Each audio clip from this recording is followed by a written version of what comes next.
The medical scanner beeped its fourth alarm in 10 minutes as Dr. Marcus Kane pressed his palm against the laboratory door.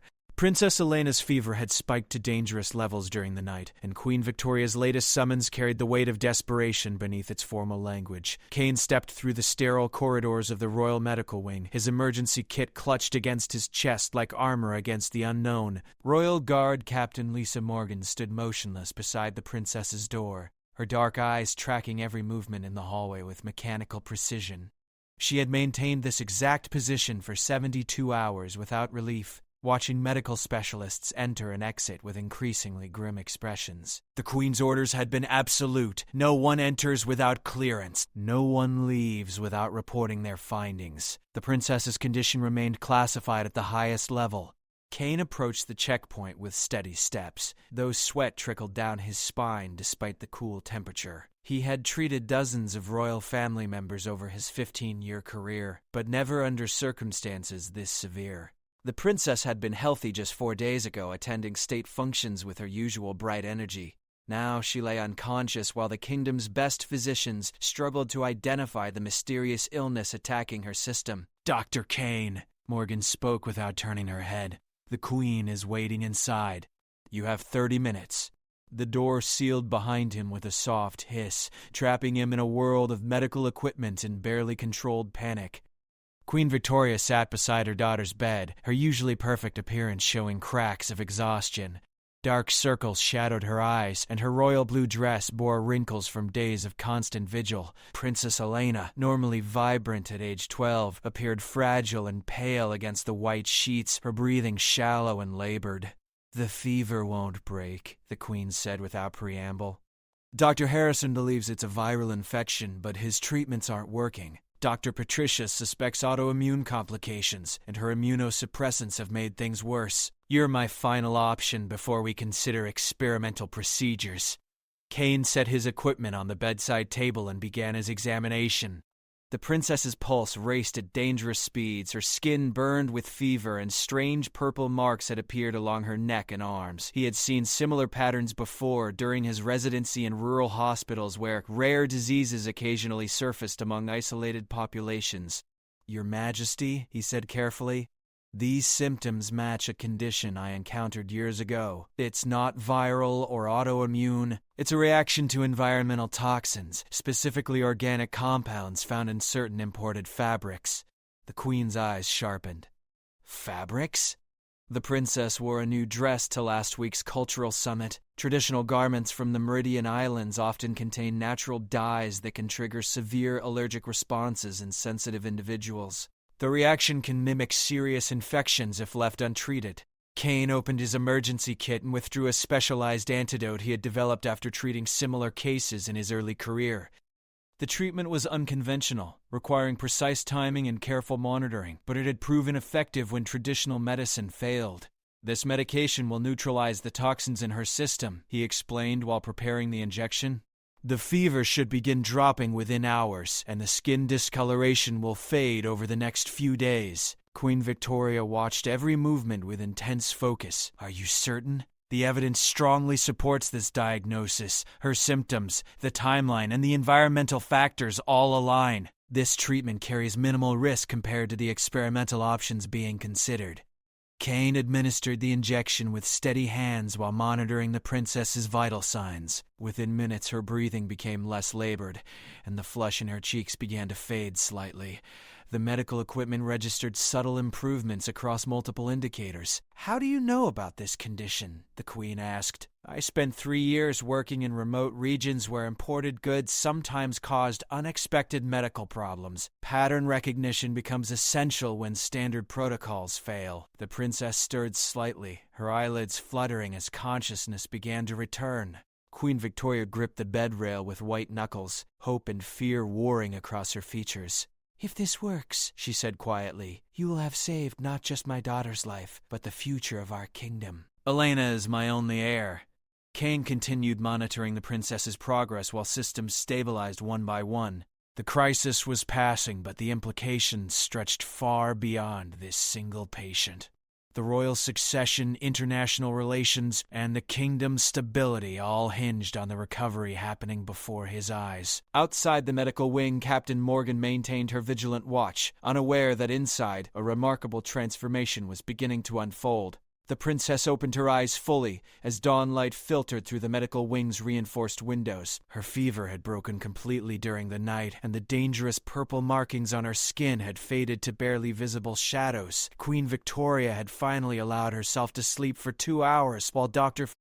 Kane maintained constant observation, recording every positive change in Elena's condition. "Mama," the princess whispered, her voice weak but clear. Queen Victoria's eyes snapped open instantly. She moved to her daughter's bedside with careful composure, though her hands trembled slightly as she brushed Elena's hair back from her forehead. The royal mask slipped just enough to reveal the overwhelming relief beneath years of trained emotional control. "I am here, sweetheart," the queen said softly. "How do you feel?" "Tired. And hungry." Elena attempted a small smile. "Was I very sick?" "Doctor." Kane stepped forward with his medical scanner, conducting final verification tests while mother and daughter spoke. Every reading confirmed complete recovery from the toxic reaction. The princess's immune system had stabilized, her organ functions had returned to normal ranges, and the mysterious illness that had threatened the kingdom's future was now completely neutralized. "Doctor, Kane made you better," Queen Victoria explained. "He discovered what was making you sick when no one else could." Elena turned her attention to the physician who had spent the past day monitoring her recovery. "Thank you for helping me." Kane nodded respectfully. "I'm glad you're feeling better, Your Highness." Queen Victoria stood slowly, her royal bearing returning as the immediate crisis passed. She had ruled the kingdom for 15 years, making difficult decisions and honoring ancient protocols. But this situation transcended normal political considerations. Her daughter's life had been saved by unconventional thinking and specialized knowledge that existed outside traditional royal medical channels. "Dr. Kane," she said with formal authority, "you have performed an extraordinary service for the royal family. Such dedication deserves recognition beyond standard compensation." Kane gathered his equipment, expecting the usual royal gratitude and monetary reward. He had served the crown faithfully for years without seeking special recognition, finding satisfaction in helping people regardless of their social status. The princess's recovery was reward enough for his medical conscience.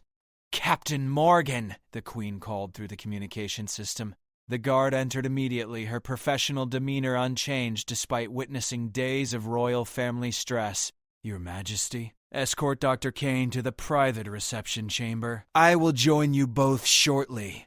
Queen Victoria's tone carried weight that neither Kane nor Morgan fully understood yet. The reception chamber occupied a section of the palace reserved for the most confidential royal business. Ancient tapestries depicting the kingdom's history lined the walls, and ceremonial artifacts from centuries of royal tradition filled display cases throughout the room. Kane had never entered this private space during his previous service to the crown. Morgan positioned herself by the entrance while Kane waited in the center of the room, uncertainty growing with each passing minute. The Queen's behavior suggested something beyond normal gratitude, but he couldn't imagine what additional service might be required. Queen Victoria entered wearing formal state robes instead of the casual dress she had worn during her daughter's illness. The transformation was complete. Gone was the desperate mother who had sat vigil for days. In her place stood the sovereign ruler of a powerful kingdom, carrying the full authority of her position. "Dr. Kane," she began, "you have demonstrated knowledge and skill that proved invaluable when traditional resources failed. Your unconventional background and ability to recognize patterns others missed saved my daughter's life." Kane inclined his head respectfully. "I was honored to help, Your Majesty. Your service extends beyond this single incident," the Queen continued. "Princess Elena will face many challenges as the future ruler of this kingdom. She will need advisors who can think beyond conventional wisdom, who understand both common people and royal requirements." The implications of her words began to dawn on Kane, though he hardly dared believe what seemed to be happening. "I am offering you a permanent position as the royal family's chief medical advisor," Queen Victoria announced. "You would live in the palace, receive full state security clearance, and serve as Elena's primary physician as she prepares for her future responsibilities." Kane felt the weight of the offer settle around him like gravity. Such positions were typically reserved for physicians with decades of royal service and noble family connections. His background treating common people in rural hospitals hardly qualified him for such honor. Your Majesty, I'm deeply grateful, but surely there are more qualified candidates. Qualified? The Queen's expression softened slightly. You accomplished what our most qualified physicians could not. Elena is alive because you brought knowledge they didn't possess. Captain Morgan remained motionless by the door, but Kane caught a slight shift in her posture that suggested even she found this offer remarkable. The weight of decision pressed against Kane's chest. Dr. Kane stared at the ancient royal seal embedded in the reception chamber's marble floor while processing the magnitude of Queen Victoria's offer. Accepting meant abandoning his practice among common people. The work that had taught him the unconventional medicine that saved Princess Elena. Declining meant turning away from an honor that could reshape medical care throughout the kingdom. Your Majesty, he said carefully, may I ask what specific responsibilities this position would entail? Queen Victoria moved to the tall windows overlooking the palace gardens, where Elena often played during healthier times. Elena will begin formal leadership training next year. She'll need someone who understands medicine but also understands people beyond palace walls. Your background serves both requirements. Kane considered the implications. Royal physicians typically focused on treating the immediate family while maintaining strict confidentiality about internal affairs. This offer suggested something broader, more integrated into the kingdom's future governance. You would accompany Elena on state visits, the Queen continued, ensuring her health during diplomatic missions. You would establish medical protocols for royal functions and oversee health security for visiting dignitaries. Most importantly, you would help Elena understand how medical knowledge connects to responsible leadership. The scope surprised Kane. Traditional royal physicians remained in medical wings, treating patients without involvement in political education. This position blended healthcare with royal education, creating unprecedented access to the kingdom's future ruler. Princess Elena's illness taught me something crucial. Queen Victoria turned from the window. Conventional thinking nearly failed when we needed innovation most. Elena must learn to value knowledge from unexpected sources, to recognize wisdom beyond traditional channels. Captain Morgan shifted slightly, her attention focused on every word despite her professional neutrality. Palace guards witnessed many royal decisions, but rarely heard the reasoning behind them explained so directly. You saved my daughter by thinking differently, the Queen concluded. I want Elena to learn that same intellectual courage. Kane understood now. This wasn't just about medical care. Queen Victoria was offering him a role in shaping the kingdom's future through Elena's education. The responsibility felt overwhelming and exhilarating simultaneously. What about my current patients? He asked. People in rural communities depend on physicians willing to work outside major cities. The royal medical budget includes funding for rural healthcare initiatives, the Queen replied. You could establish programs bringing advanced treatment to remote areas while maintaining your palace responsibilities. Your background would help design more effective distribution of medical resources. The offer grew more appealing with each detail. Jacked. Instead of abandoning his commitment to common people, Kane could potentially help them on a larger scale through royal policy influence. I need time to consider such a momentous decision, Kane said. Queen Victoria nodded. Captain Morgan will escort you to guest quarters. Take whatever time you need, but understand that Elena's formal training begins soon. The position becomes more valuable if you can participate from the beginning. Morgan led Kane through corridors he had never seen before, past portraits of previous royal advisors who had served the crown with distinction. The guest quarters exceeded anything Kane had experienced, with private sitting areas and communication equipment connecting directly to palace administration. Alone. Finally, Kane sat by the window, watching evening light fade across the palace grounds. Princess Elena appeared briefly on a distant balcony, obviously recovered and eager to return to normal activities. Her mother stood beside her, protective but allowing independence appropriate for a future ruler. The decision would change everything. Kane's medical career had always focused on individual patients needing immediate care. This opportunity offered influence over systemic healthcare policies affecting thousands of people, but required abandoning direct patient treatment for administrative responsibilities. He thought about the princess's near-fatal illness and how close the kingdom had come to losing its heir. Traditional medical approaches had failed because they couldn't recognize patterns outside normal royal experience. Elena would face countless challenges as ruler, many requiring innovative thinking beyond conventional wisdom. Kane realized the choice wasn't between serving individuals versus serving institutions. It was about where he could make the greatest positive impact. Saving the princess had been satisfying, but helping her become a leader who valued diverse knowledge and unconventional solutions could benefit generations. The next morning brought clarity. Kane requested an audience with Queen Victoria and formally accepted her offer. Word of Dr. Kane's appointment spread through palace corridors with surprising speed, generating reactions ranging from curiosity to concern among established royal staff. Traditional physicians who had served the crown for decades struggled to understand how an outsider with minimal royal experience had gained such unprecedented access to the future queen's education. Captain Morgan observed the subtle tensions developing during daily security briefings. Senior medical staff maintained professional courtesy while privately questioning Kane's qualifications. Palace administrators wondered how his rural background would translate to sophisticated royal protocols. Even Elena seemed uncertain about having a new medical advisor so closely involved in her leadership preparation. Kane began his duties with careful attention to existing procedures, recognizing that his success depended on building trust rather than implementing immediate changes. He attended Elena's morning lessons, observing her interactions with various tutors while familiarizing himself with royal educational standards. "Dr. Kane," Elena said during their first formal meeting, "Mama says you think differently than other doctors. What does that mean?" He considered his answer carefully. "It means I learned medicine in places where standard treatments weren't always available. Sometimes helping people requires creative solutions." "Like when you figured out my sickness came from my dress?" "Exactly. The important symptoms weren't obvious, so I had to think about what else might cause similar problems." Elena nodded thoughtfully. "Mama wants me to learn that kind of thinking for when I'm queen."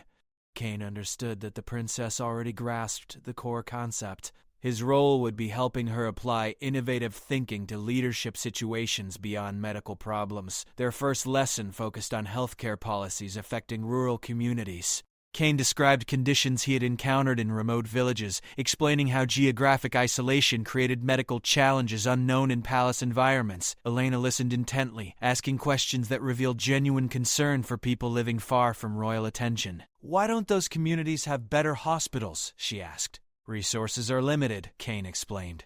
"Building hospitals requires money, trained staff, and ongoing support.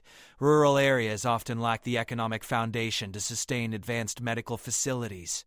"But we have enough money in the royal treasury," Elena pointed out. "Couldn't we build hospitals everywhere?" Kane smiled at her direct logic. "That's exactly the kind of thinking your kingdom needs. The challenge is balancing immediate needs with long-term sustainability." Queen Victoria observed these sessions from adjacent chambers, monitoring her daughter's progress while allowing Kane freedom to develop his teaching methods. The princess's engagement exceeded her response to traditional tutors, suggesting that unconventional approaches indeed resonated with her learning style. After 2 weeks, Kane proposed an innovative addition to Elena's education. Instead of limiting lessons to palace classrooms, he suggested brief visits to local medical facilities where the princess could observe healthcare challenges firsthand. "Absolutely not," Captain Morgan stated when Queen Victoria presented the security requirements. "Princess Elena cannot visit public facilities without extensive advance preparation. The risks are unacceptable." Kane had anticipated this resistance. "What if we arranged controlled visits to royal-sponsored medical facilities? Places where security could be maintained while still providing educational value?" Queen Victoria considered the compromise. Elena's safety remained paramount, but her education required exposure to real-world situations she would eventually govern. Minimal security detail, the Queen decided. Brief visits with extensive advance planning. Dr. Kane takes full responsibility for educational objectives. The first field visit took place at a royal medical research facility studying treatments for rare diseases. Elena met patients whose conditions challenged conventional medicine, observing how experimental approaches sometimes succeeded where standard treatments failed.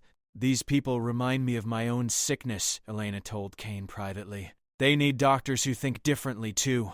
Kane realized the princess was developing empathy for people facing unusual challenges, exactly the emotional foundation necessary for innovative leadership. Her medical crisis had become a powerful teaching tool for understanding how leadership required looking beyond obvious solutions. The second month brought unexpected validation for Kane's approach. Princess Elena demonstrated remarkable insight during a state dinner conversation about national healthcare policies, asking questions that surprised experienced political advisors with their depth and practical focus. Queen Victoria approached Kane afterward with obvious satisfaction. Elena's understanding of governance issues has improved significantly since you began working with her. The other tutors have noticed the change. Kane felt the weight of responsibility and opportunity settling into a sustainable rhythm. The princess was learning to think beyond traditional boundaries while maintaining respect for established institutions. His unconventional background was proving valuable in ways that extended far beyond medical knowledge. The transformation continued as Elena grew more confident, applying innovative thinking to various leadership challenges. 3 months into Kane's tenure, Princess Elena faced her first real test of unconventional thinking during a diplomatic crisis that threatened trade relationships with neighboring kingdoms. A rare livestock disease had spread across border regions, and traditional veterinary responses were failing to contain the outbreak. Economic losses mounted while political tensions escalated between affected nations. Elena accompanied her mother to emergency council sessions, observing how established political protocols struggled to address rapidly evolving circumstances. Senior advisors recommended standard diplomatic responses, including trade sanctions and border restrictions, but these measures would only worsen economic damage without solving the underlying agricultural problem. "Dr. Kane," Elena said during a break in formal proceedings, "this situation reminds me of medical problems you've described. What if we're approaching it wrong?" Kane had been thinking along similar lines. The diplomatic crisis shared characteristics with medical emergencies, where conventional treatments failed because the underlying diagnosis was incorrect. "What patterns do you recognize?" he asked, encouraging Elena to develop her own analysis. "Everyone's focused on protecting their own territory," Elena replied. "But diseases don't respect borders. Maybe we need cooperation instead of isolation." Queen Victoria overheard this exchange and invited Kane to present his perspective during the next council session. Traditional diplomatic advisors listened with barely concealed skepticism as he outlined how medical emergency responses— "Your Majesty," Kane addressed the council, "this livestock disease won't be stopped by individual kingdom responses. Like infectious diseases in humans, agricultural problems require coordinated treatment across all affected areas." Senior advisors raised predictable objections about compromising national sovereignty and sharing sensitive agricultural information with competing kingdoms. Kane acknowledged these concerns while proposing innovative solutions that address security issues without abandoning collaborative approaches. Princess Elena suggested treating this as a shared medical emergency rather than separate political problems, Kane continued. Joint research teams, coordinated treatment protocols, and shared resources could eliminate the disease while strengthening international relationships. Elena straightened in her chair, recognizing her ideas being presented to the kingdom's highest decision-makers. Queen Victoria watched her daughter's reaction carefully, noting increased confidence and engagement compared to traditional council sessions. The council debated Kane's proposals extensively before Queen Victoria announced her decision. The kingdom would pursue diplomatic innovation by proposing international medical cooperation rather than defensive trade restrictions. Elena would participate in relevant planning sessions to understand how unconventional thinking translated into practical policy implementation. Within weeks, the collaborative approach proved successful. Joint veterinary research teams identified the disease's origin and developed effective treatments that eliminated the outbreak across all affected regions. Trade relationships strengthened rather than deteriorated, and Elena gained valuable experience observing how innovative leadership could transform crisis into opportunity. "You were right about thinking differently," Elena told Kane after the crisis concluded. "Traditional responses would have made everything worse." Kane nodded with satisfaction. "The most important lesson is that good thinking works the same way whether you're treating patients or solving political problems." Queen Victoria approached them with formal announcement documents in hand. The successful resolution of the livestock crisis had elevated the kingdom's international reputation, generating requests for Elena's participation in future collaborative diplomatic initiatives. Elena will represent our kingdom at the upcoming International Youth Leadership Conference, the Queen announced. Dr. Kane will accompany her as medical advisor and educational supervisor. The conference would bring together future rulers from dozens of kingdoms, providing Elena with opportunities to practice innovative thinking in international contexts while building relationships with peers who would shape global politics for decades. Kane realized his role was expanding beyond medical consulting into something resembling diplomatic education. Elena's success with unconventional problem-solving had demonstrated the value of his approach to Queen Victoria, who is now investing even more authority in their collaborative educational partnership. Preparation for the international conference required Elena to study complex global issues including environmental challenges, economic inequality, and technological advancement. Kane helped her apply medical thinking to these problems, identifying patterns and solutions that escaped purely political analysis. Problems that affect many kingdoms are like diseases that spread between people, Elena observed during one study session. You have to treat the causes, not just the symptoms. Her insight impressed even experienced political tutors who had initially questioned Kane's unconventional methods. The International Youth Leadership Conference convened in a neutral kingdom, renowned for diplomatic neutrality and academic excellence. Princess Elena arrived with confidence earned through months of innovative problem-solving training, prepared to engage with challenges that would test everything she had learned about thinking beyond traditional boundaries. Kane watched from the delegation area as Elena presented her kingdom's approach to the livestock crisis resolution, explaining how medical emergency principles had informed successful diplomatic innovation. Her presentation drew substantial attention from other young leaders who were struggling with similar challenges in their own regions. During conference workshops, Elena consistently demonstrated the unconventional thinking Kane had helped her develop, identified creative solutions to resource distribution problems, proposed innovative approaches to environmental protection, and suggested collaborative frameworks that surprised experienced diplomatic observers. Princess Elena's contributions have been exceptional, the conference coordinator informed Queen Victoria. Other delegations are requesting copies of her policy recommendations. Kane felt deep satisfaction watching Elena succeed in environments that had nothing to do with medical practice. The thinking patterns he had learned through rural healthcare were proving valuable across diverse leadership challenges, validating his decision to accept the royal position. The conference's final challenge required participants to develop solutions for a hypothetical crisis involving multiple kingdoms, limited resources, and urgent time constraints. Elena worked with peers from different cultural backgrounds, applying collaborative approaches that Kane had taught her through medical emergency simulations. Her team's solution impressed judges by addressing both immediate crisis management and long-term prevention strategies. Instead of competing for limited resources, they designed systems for shared resource optimization that benefited all participating kingdoms. "You've learned to think like a true leader," Kane told Elena privately after her team's success was announced.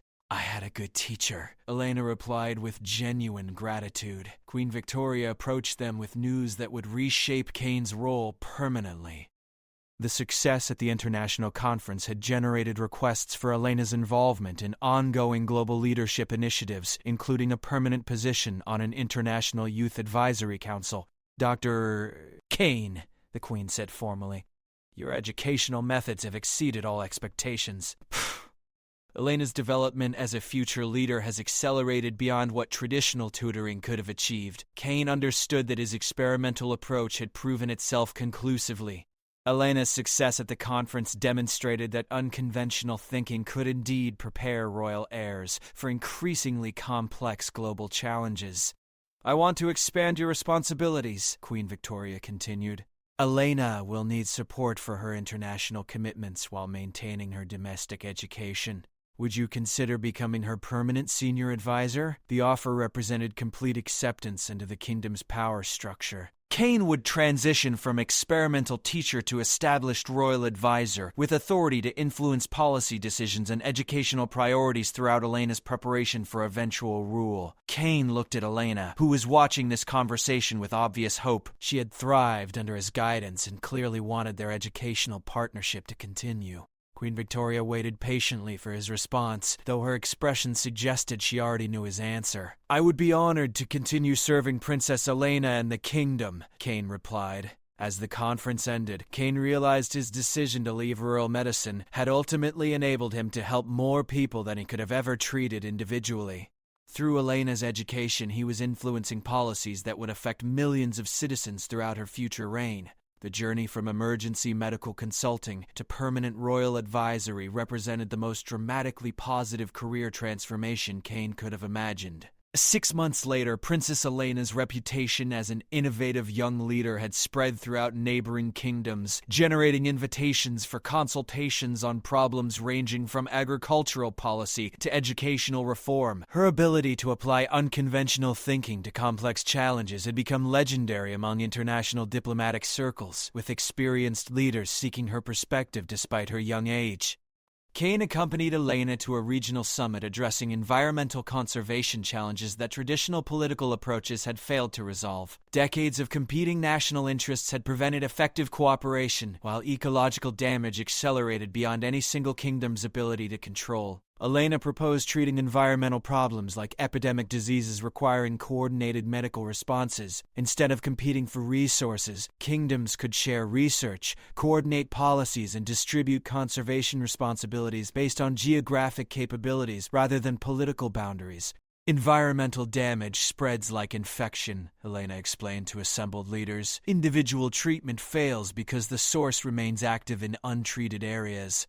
Her medical analogy resonated with leaders who had struggled to implement effective environmental policies within traditional political frameworks. The proposed collaborative approach offered practical solutions that addressed both immediate conservation needs and long-term sustainability goals. Kane watched with pride as Elena fielded complex questions from experienced political leaders, demonstrating thorough understanding of both environmental science and diplomatic realities. Her answers reflected months of preparation combining medical thinking with practical policy knowledge. The summit concluded with unprecedented agreements for international environmental cooperation based largely on Elena's innovative framework. Participating kingdoms committed to shared research initiatives, coordinated conservation policies, and joint resource management that transcended traditional competitive relationships. Queen Victoria received reports of Elena's success with growing recognition that her daughter's leadership abilities were developing far beyond normal expectations for someone her age. The investment in unconventional education was generating extraordinary returns through international reputation and collaborative opportunities. "Elena's approaching readiness for significant leadership responsibilities," the Queen informed Kane privately. "I want her to begin participating in domestic policy decisions while continuing her international development." Kane understood that Elena's education was transitioning toward practical governance experience. His role would expand to include real policy consulting rather than hypothetical training exercises. Elena's first domestic policy challenge involved healthcare reformation in rural regions where Kane's original expertise remained directly relevant. Years of government neglect had created medical care gaps that traditional administrative approaches had failed to address effectively. "This is where you learn medicine," Elena observed during their initial survey of rural healthcare facilities. "Show me what you saw that other people missed." Kane guided Elena through remote clinics where limited resources forced healthcare providers to develop creative solutions for complex medical problems.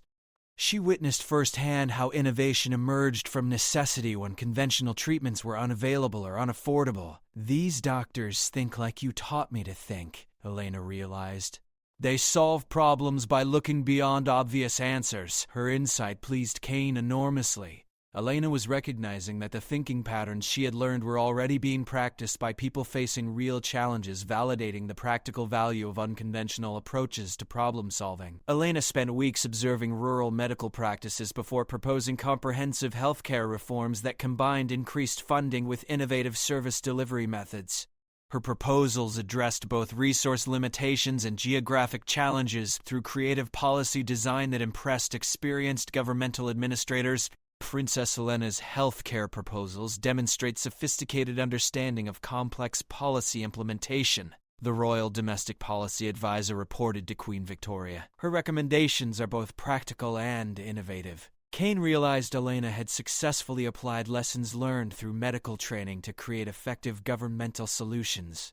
The educational experiment had achieved its intended goals by developing leadership capabilities that transcended any single subject area. Elena's success with rural healthcare reform led to additional domestic policy responsibilities, including educational modernization, economic development planning, and social services coordination.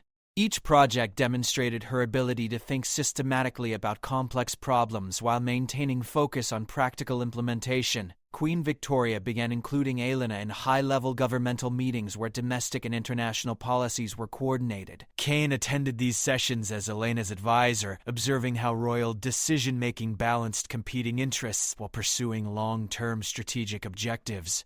Elena's contributions to policy discussions have become essential, Queen Victoria confided to Kane.